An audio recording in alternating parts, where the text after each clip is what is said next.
আসসালামু আলাইকুম রহমতুল্লাহ। আমি একজন নতুন মা, ক্যামেরার সামনে আসি না, কিন্তু আমার দিনটা কেমন যায় সেটা আমি আপনাদের সাথে শেয়ার করতে চাই। আমার বাবু আজকে অনেক অসুস্থ, ওকে আমি আজকে টিকা দেওয়াইছি। টিকা দেওয়ার পরে ওর অসুস্থ হয়ে পড়ছে, জ্বর আসছে আর ঘন ঘন পায়খানা করতেছে। আজকে সকাল থেকে আমি 10 থেকে 15টা ডায়াপার খুলতে হয়েছে ওর পরন থেকে, শুধু ময়লা করে ফেলে। কী যেন হয়েছে আমি বুঝতে পারতেছি না। তবে আসার সময় ডাক্তারে ওকে ওষুধ লিখে দিছে, জ্বরের ওষুধ, ব্যথার ওষুধ এবং ওর পেট ফাঁপা আছে ওটার ওষুধ, মলম এগুলো দিছে। আর আমি প্রতিদিন ডায়াপার ব্যবহারের আগে কি কি করি আপনাদের সাথে আজকে শেয়ার করব। আমি সব সময় ডায়াপার আগে ওর শরীরটাকে মুছে নেই এবং কি ওকে কিউরেশ মলমটা ব্যবহার করাই। এতে বাবুর গায়ে র্যাশ হয় না, কোনো প্রবলেম হবে না।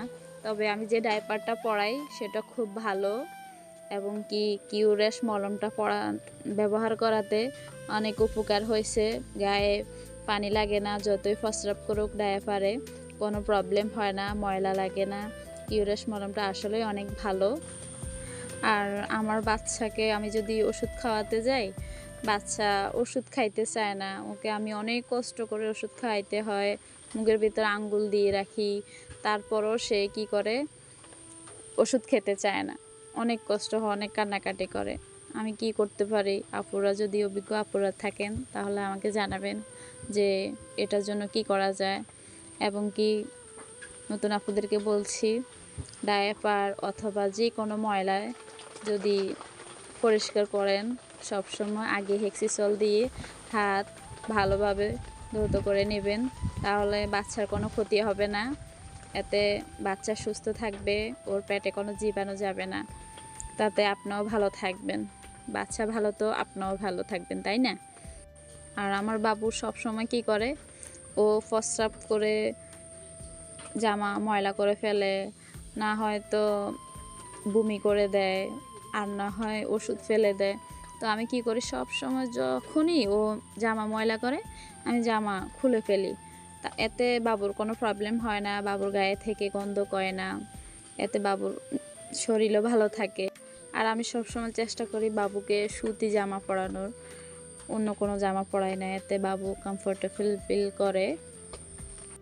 যত কষ্টই হোক না কেন সবসময় বাবুকে পরিষ্কার রাখলে নিজের কাছেও ভালো লাগবে এবং কি একজন কোলে নিলেও ওনার কাছেও ভালো লাগবে যে না, বাবুটা পরিষ্কার আছে, ওকে আমি একটু কোলে রাখি।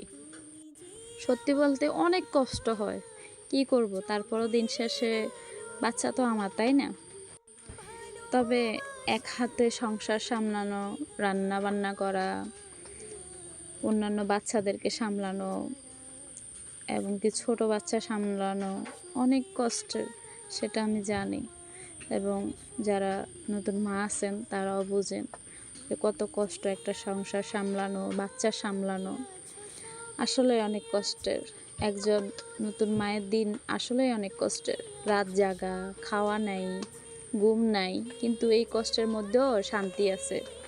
তোমরা যারা নতুন আছো হাল ছাইরো না, আমরা সবাই একসাথে পারবো ইনশাল্লাহ। তবে সবাই আমার জন্য দোয়া করবেন। আমি অসুস্থ, আমি এতটা পরিশ্রম করতে পারি না, দৌড়াদৌড়ি করতে পারি না, একটুতে আমি অসুস্থ হয়ে পড়ি।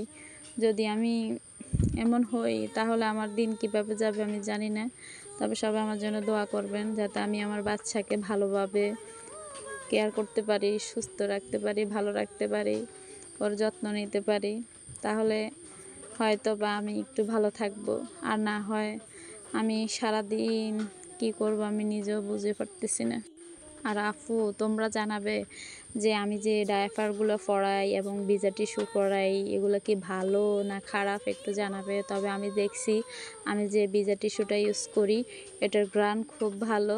আগে আমি ওই যে ডিব্বারগুলো ইউজ করতাম, এগুলার গ্রান আমার কাছে একটু ভালো লাগে না, তাই আমি আবার নতুন করে এই যে প্যাকেটেরগুলো আনছি, এগুলো গ্রান খুব ভালো, স্বাস্থ্যকর। তবে এগুলো মুখে দেওয়া যায় না, শুধু ওর ময়লা পরিষ্কার করতে পারবেন, মুখে দিলে অনেক প্রবলেম হবে। মুখের জন্য সবসময় একটা ন্যাকড়া আলাদাভাবে রেখে দিলে সবসময় আলাদাভাবে রাখলে অনেক ভালো হয়, এতে বাচ্চার কোনো ক্ষতি হয় না, র্যাশ ওঠে না, কোনো প্রবলেম হবে না। আর আমি কিভাবে বাচ্চাকে ওষুধ খাওয়াবো একটু জানাবেন প্লিজ, আমি বুঝে উঠতে পারতেছি না কি করা যায়। আর আমার ভিডিওটা কেমন হয়েছে আমি জানি না, আমি নতুন ইউটিউব চালাই, তবে আমার ফেসবুক টিকটক সবগুলাই আছে, যদি ভালো লাগে আপনারা দেখে আসবেন, আমি লিংক দিয়ে দেব। আর আমাকে সবাই প্লিজ সাবস্ক্রাইব করবেন, শেয়ার কমেন্ট করে দিবেন, তাহলে আমার অনেক উপকার হবে।